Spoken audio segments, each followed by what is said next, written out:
এমন একটা যুগ আসবো, ওই যুগে কোনো বাবুর যদি জিজ্ঞেস করে তোমার দাদার নাম কি বা নানার নাম কি, কইবে আমার দাদার নাম শুভ, আমার দাদার নাম লিখন, দাদার নাম রাব্বি, দাদার নাম সানি, দাদার নাম রকি। আর যদি দাদির নাম জিগায় কইব দাদির নাম নোভা, আমার দাদির নাম অর্নি। অর্নি বিলে কারো দাদির নাম, দাদির নাম হইব রিমি। তারও অনেক পরে আরেক জামানায় তখন দাদার নাম কইব সায়ান, আয়ান, মায়ান, আরহাম, রাজ। আর দাদিগোর নাম কইব আমার দাদির নাম সুহানা, আমার দাদির নাম সানায়া। মানে এই ডিবিলে দাদা দাদির নাম হইব, এগুলি ভাবা যায়? আমরা সবসময় চিন্তা করছি দাদা দাদির নাম মাথায় আইলেই দাদার নাম হইব যেমন আমাদের নেওয়াজ আলী ঢালি, নানার নাম হইব হরমুজ আলী মাতবর, দাদার নাম হইব আলী আকবর ব্যাপারী, চান মিয়া হালদার, জালালউদ্দিন চৌকিদার। আর ছোট ছোট নাম যদি দুইকা, জুলা। আমার দাদা শ্বশুরের ডাকনাম আবার ছিল টেনা মিয়া ফ্রম ব্রাহ্মণবাড়িয়া। আর দাদিগো নাম আই হাই সূর্যবান, নূরজাহান বেগম, মরণবালা। ছোটবেলা অনেক মরে যেতে ছিল বাচ্চা আছে হিলেগা নাম টেকা দিছে মরণবালা, করিমন বানু, জহুরা জান নেসা।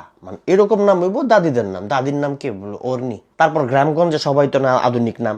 একামলে তো মনে করেন কি ওর খেতে তেন যদি টমেটো, বেগুন, আউক এগুলি চুরি হইতো, গাছের তেন যদি বড়ই আম চুরি হইতো, কি কইতো যে ওই লাল মিয়ার নাতি আউক গুলি চুরি করে লাইছে, দুইখার নাতি টমেটো গুলি সব লয়ে গেছে। মানে এরকম নাম। অথচ একটা জামানায় আইবো তখন ক্ষেতের তা নিচে চুরি মুড়ি এলে কেবো কে রে, কেবো শুভর নাতি দেওস না। মানে কারো দাদার নাম শুভ হয় কেমনে? এটি কি আমি ভাবি না আপনারাও কেউ কেউ ভাবেন যে একামলে দাদা দাদির নাম বিলে এমন হইব?